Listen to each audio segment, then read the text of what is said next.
Del periodo entre 1920 a 1950 se caracteriza por una herencia de entreguerras, de expansión demográfica, lo cual llevó a la Ley 200 de 1936, la apropiación de baldíos de diferentes campesinos que al necesitar un territorio para cultivar para su propia subsistencia y dejar también los latifundios, se llevó por a cabo el gobierno la Ley 200 de 1936, dentro de la cual en los QR podemos evidenciar un, unas causas y unos efectos que dejaron en la población. Vemos también dentro del contexto para 1920, por Fabio Zambrano, la ciudad y territorio, vemos como Bogotá, Cali, Medellín y Barranquilla crecieron a nivel demográfico y cómo fue este crecimiento exponencial y no solamente en estas cuatro ciudades, sino que también se puede ver una red ferroviaria y vial que enmarcó en estas cuatro ciudades su crecimiento.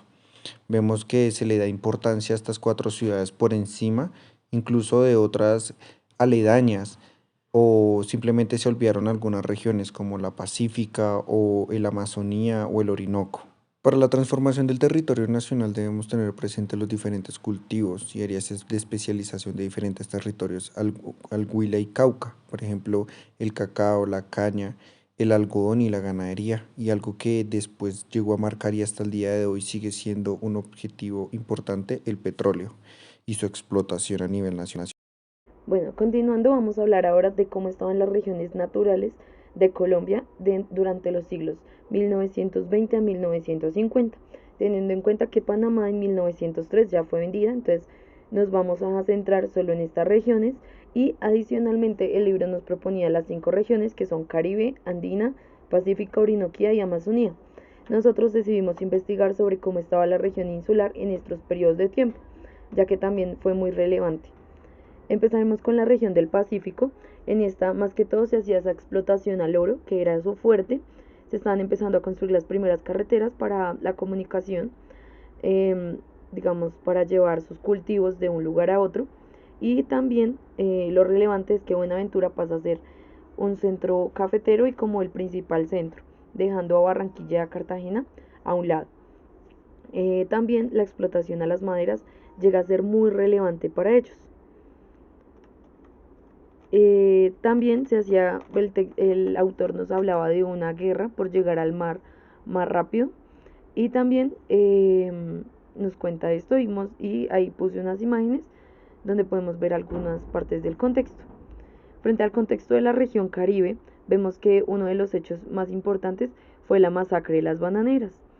También una parte importante de lo que se hacía a nivel con los ecosistemas era la expansión ganadera y bueno, en productos agrícolas como el banano, de ahí hablaba de la masacre de las bananeras, la caña de azúcar y el café. También las problemáticas que empiezan a surgir de ambientales son la tala de árboles, que empieza a ser importante, bueno, a ser muy importantes y a tener mucha relevancia en el río. En un momento vemos la Sierra Nevada de Santa Marta, donde vemos que empiezan a cambiar estos ecosistemas de una manera no tan positiva. En la región andina, que es la parte del interior del país, hablamos de, bueno, con esa pérdida de Panamá, que fue lo que mencioné al principio de la exposición, es que con esa indemnización, o sea, ese pago, se empiezan a hacer construcciones de vías, pero dentro, o sea, en el centro del país, se hace la transformación de la selva, que habían selvas acá en el centro, pero pasan a ser solo a regiones montañosas. Eh, También en 1920, que más adelante lo hablará mi compañero, eh, con, la, con la caída de Nueva York en 1929, se hace una deuda del país.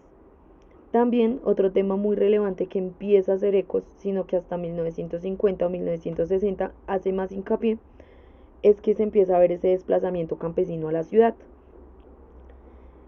Y también la guerra con Perú empieza a crear movilizaciones de obreros, como lo podemos ver acá en las imágenes.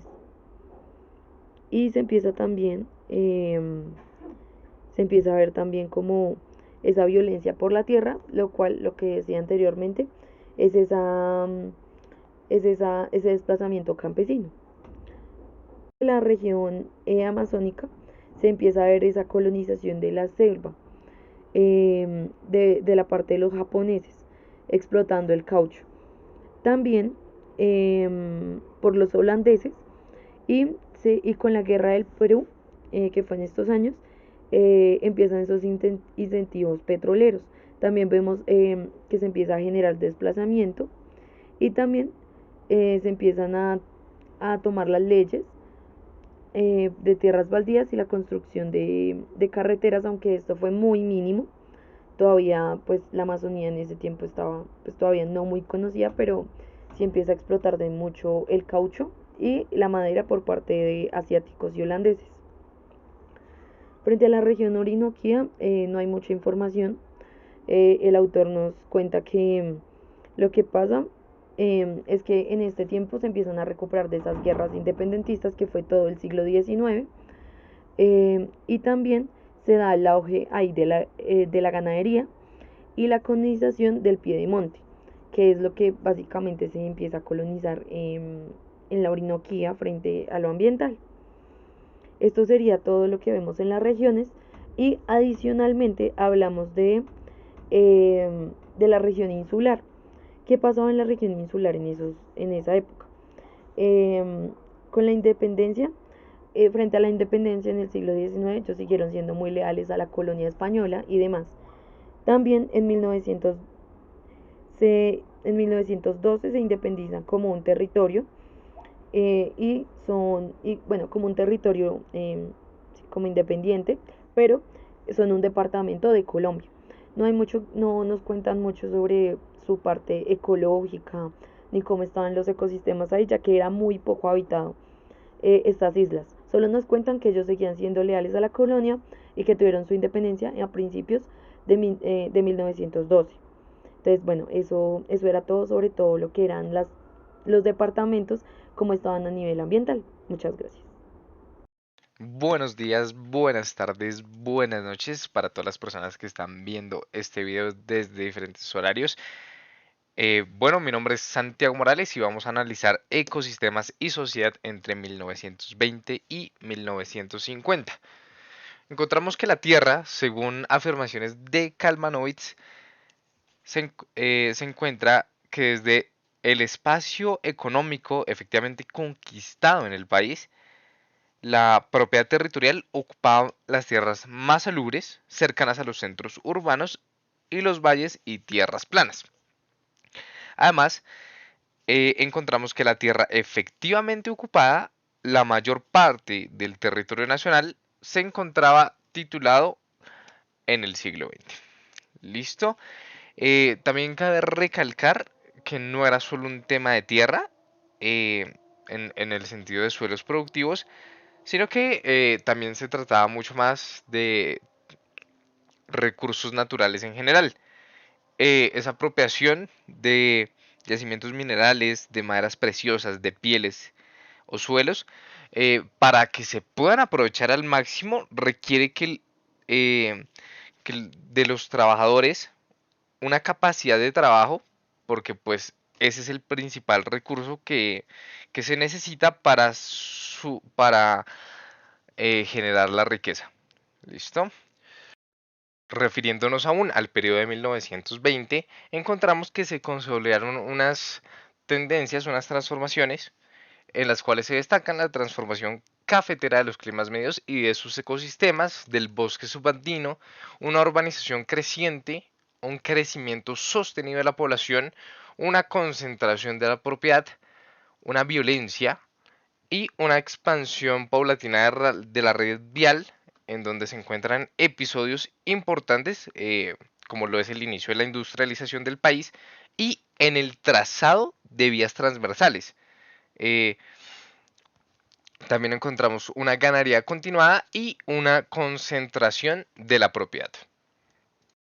Pero si lo vemos con una lupa estrictamente para lo ambiental, eh, encontramos que parece que se inicia el paso de la abundancia de los recursos naturales de fácil acceso, como los suelos y los bosques de la costa y del interior del país, y se inicia una escasez creciente. reforzada por la apropiación excluyente de los excedentes de recursos limitados. Pero ahora es momento de preguntarse qué factores incidieron para que sucedieran los fenómenos registrados. Resulta que van a aparecer las migraciones como un componente fundamental del crecimiento demográfico que pues había tenido una aceleración y un relativo mejoramiento eh, pues de las condiciones de vida, por lo cual se disminuyó la mortalidad infantil.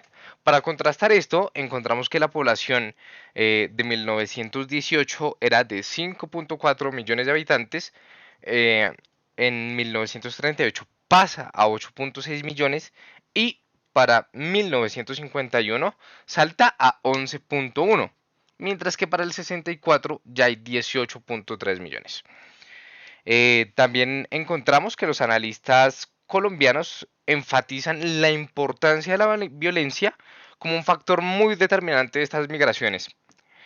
Refiriéndonos aún al periodo de 1920, encontramos que se consolidaron unas tendencias, unas transformaciones, en las cuales se destacan la transformación cafetera de los climas medios y de sus ecosistemas, del bosque subandino, una urbanización creciente, un crecimiento sostenido de la población, una concentración de la propiedad, una violencia y una expansión paulatina de la red vial, en donde se encuentran episodios importantes, como lo es el inicio de la industrialización del país y en el trazado de vías transversales. Eh, También encontramos una ganadería continuada y una concentración de la propiedad. A partir de lo anterior, los siguientes años van a estar cargados de una pugna entre esos puntos de vista. ¿Eso a qué va a conducir? A al fin de una hegemonía conservadora, a unos ensayos de reforma agraria y finalmente a la violencia.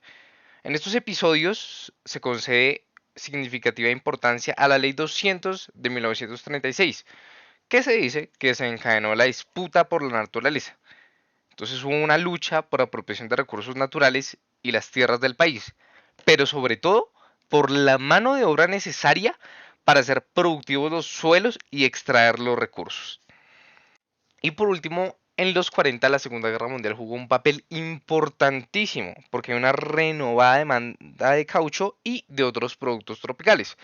Adicionalmente, la tecnología también jugó un papel creciente para la ocupación de las áreas selváticas.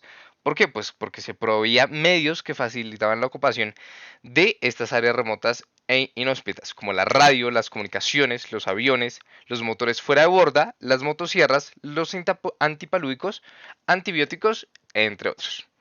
Muchas gracias.